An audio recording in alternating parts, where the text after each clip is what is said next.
अस्सलाम वालेकुम four class. कैसे हैं बच्चों आप लोग सब? ठीक है, साइंस की बुक ओपन करें। आज जो हम चैप्टर करेंगे chapter number 10 burning process.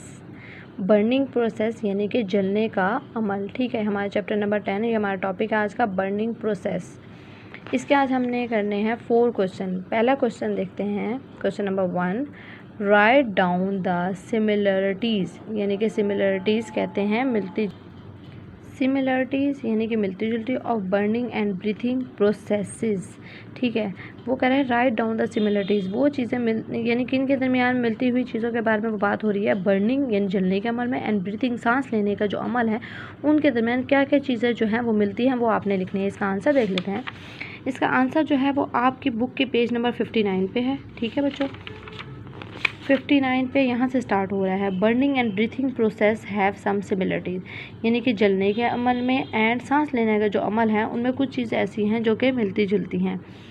During the burning and breathing process the following similarities are found. यहाँ पे कुछ सांस लेने का और जो हमारा जलने का अमल है उसमें मिलती जुलती चीज़ें हैं। जैसे कि नंबर 1 वो बता रहा है oxygen is used during both of the processes. चाहे वो जलने का अमल हो या सांस लेने का अमल हो, इन दोनों में क्या चीज़ इस्तेमाल होती है? बोथ में ऑक्सीजन। क्या चीज़ इस्तेमाल होती है बच्चों? ऑक्सीजन इस्तेमाल होती है सांस लेने के अमल में भी और जलने के अमल में भी और सांस लेने के अमल में भी। नंबर 2 है carbon dioxide. Carbon dioxide, water vapours and heat is produce during both the process. यानी कि चाहे वो जलने का अमल हो या फिर हमारा सांस लेने का अमल हो, उसमें कार्बन डाइऑक्साइड, वाटर पानी के बुखारात और हीट यानी कि जो कि गर्मी है वो प्रोड्यूस होती है इन चीज़ों से। ठीक है, अगर आपका हाथ भी जल जाए, ठीक है, तो उस सूरत में आपको हीट फील होगी ना सांस लेने के अमल में। ठीक है, इन दोनों का जो मिलती जुलती चीज़ें हैं उनमें हमारा carbon dioxide, water vapours and heat जो है प्रोड्यूस हो रही है दोनों अमल में। Heat also comes out during both of the process. ठीक है, हीट यानी कि गर्मी यानी तपिश जो है वो दोनों से ही कम्स आउट होती है। जैसे कि अगर आपका हाथ जल जाता है किसी चीज़ से फॉर एग्जांपल, तो क्या आपको जलन महसूस होगी? उसमें से आप फील करना है कि आपका अगर कभी हाथ सडन जल जाए तो उसमें से हीट सेक निकलना शुरू हो जाएगा। ठीक है, और सांस लेने का अमल भी, हम जो सांस ले रहे होते हैं तो वो भी जो हमारी सांस बाहर निकल रही होती है तो वो एक हीट लेने का अमल होता है, प्रोसेस होता है। ठीक है, यानी कि ड्यूरिंग बर्निंग एंड ब्रीथिंग जो है वो दोनों में हीट भी जो है वो कम्स आउट होती है। आपने यहाँ से लेके यहाँ तक इसका आंसर करना है। ठीक है बच्चों, उसके बाद है हमारा question number 2, in what way you can prove that oxygen is used during burning। वो कह रहा है इन वट में किस तरह से आप साबित कर सकते हैं कि ऑक्सीजन जो है वो अगर ड्यूरिंग द बर्निंग यानी जलने के अमल में ऑक्सीजन जो है वो शामिल होती है, इसको आप किस तरह साबित कर सकते हैं? इसका आंसर देख लेते हैं। इसका आंसर जो है वो आपकी बुक के पेज नंबर 57 पे है। पहला स्टेप है number 1, take a shallow tray या और अ प्लेट। एक आपने प्लेट लेनी है and fix a candle in it. ठीक है, आपने एक ट्रे लेके उसमें एक कैंडल को फिक्स कर देना है and fill up with the tray with water. और इस ट्रे को आपने किससे भर लेना है? पानी से भर लेना है। नंबर 3 है लाइट द कैंडल। अब जो मोमबत्ती है उसको आपने जलाना है and invert the glass. Number 4 है इन्वर्ट द गिलास ओवर द लाइटेड कैंडल। उस जलती हुई मोमबत्ती के ऊपर आपने गिलास को ऊंधा कर देना यानी उल्टा कर देना, जैसे कि इस पिक्चर में दिखाया हुआ है। उसके बाद आप देखेंगे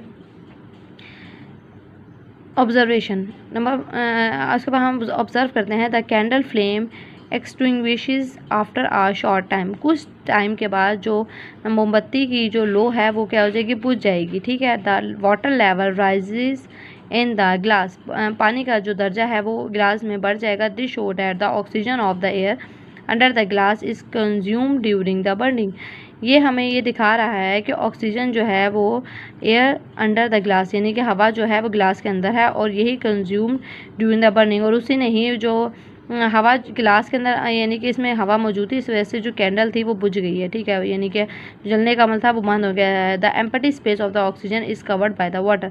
और जो खाली जगह थी उसने क्या पानी के अंदर जो है उसने क्या कर लिया? ऑक्सीजन ने उसकी जगह को घेर लिया है।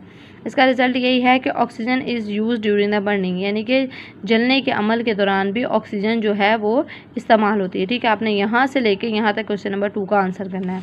उसके बाद हमारा है क्वेश्चन नंबर 3, प्रूव डैट। साबित करने के oxygen is use during breathing. ठीक है, सांस लेने के अमल में भी ऑक्सीजन जो है वो इस्तेमाल होती है। क्वेश्चन नंबर 3 का आंसर जो है वो हमारी पेज नंबर 58 पे है। At the places of the crowd, जहाँ पे बहुत ज़्यादा रश होता है, the people feel the lack of the air, वहाँ पे हवा जो है की कमी होती है। They can not breathe easily, वो सही तरह सांस नहीं ले सकते। दे फील सम डिफ़िकल्टीज, उन्हें कुछ मुश्किल या परेशानी होती है। Because of the lack of the oxygen in the air, क्योंकि हवा की कमी होती है। किस चीज़ की कमी होती है? ऑक्सीजन की कमी होती है इन द एयर, हवा में। उसके बाद एज यू नो डैट, जैसे कि आप जानते हैं, द ब्रीथिंग, हम जो सांस ले रहे हैं, we inhale oxygen of the air. तो हम इनहेल का मतलब होता है सांस को अंदर की तरफ लेना। ऑक्सीजन हम क्या करते हैं? अंदर की तरफ लेते हैं। एंड एक्सेल, और बाहर की तरफ जो छोड़ते हैं, ठीक है, या बाहर निकालने, जो खारिज होने का अमल हमारा, एक्सेल करते हैं carbon dioxide. So the people feel some problem to the breathing on the places of the rush. So लोगों को कुछ मसला होता है। कहाँ पे मसला होता है? जब बहुत ज़्यादा रश हो तो उन जगहों पे लोगों को सांस लेने में मसला होता है। इसका रिजल्ट है oxygen is used during the breathing. तो ऑक्सीजन जो है वो इस्तेमाल होती है सांस लेने के अमल में। ठीक है, इसका रिजल्ट यहाँ तक आपने 3 का आंसर करना है। उसके बाद है हमारा question number 4, prove that the water vapours are produce during the breathing. आपने साबित करना है कि जो पानी के बुखरात हैं वो भी सांस लेने के अमल में वो सांस लेने के अमल में जो वाटर वेपर्स हैं, बुखरात जो है वो शामिल होते हैं। इसका आंसर देख लेते हैं। इसका आंसर भी आज के पेज नंबर 58 पर है। पेज नंबर 58 पे वहाँ उन्होंने यहाँ से लेके यहाँ तक इस 4 का आंसर करना है। आंसर देखते हैं। Take a shiny clean mirror piece of the mirror, आपने एक बिल्कुल साफ़ सुथरा शीशे का टुकड़ा लेना है। Blue on it's shiny surface with your mouth, और अपने मुंह से आपने क्या करना है? शीशे के ऊपर फूंक मारनी, जैसे कि इस बच्चे ने फूंक मारी है। उसके बाद आप ऑब्जर्व करेंगे। ठीक है, उसके बाद आपने यहाँ से लेके सारा ये कुछ भी नहीं करना। ठीक है, observation, the surface of the mirror becomes dull, जो सरफेस सतह जो है शीशे की बिकम डल, वो धुंधली हो गई due to the water vapours, पानी के बुखरात की वजह से।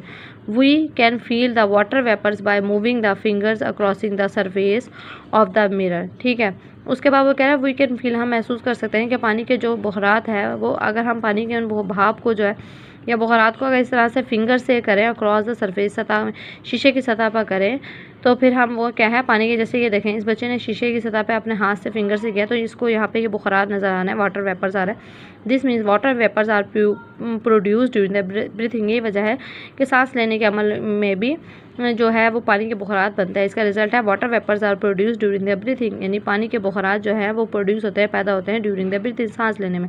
आपने यहाँ से लेके क्वेश्चन नंबर 4, ये 4 जो हैं, ठीक है, ये 4 का आंसर यहाँ तक है, और ये आपने चारों क्वेश्चन तैयार करने हैं।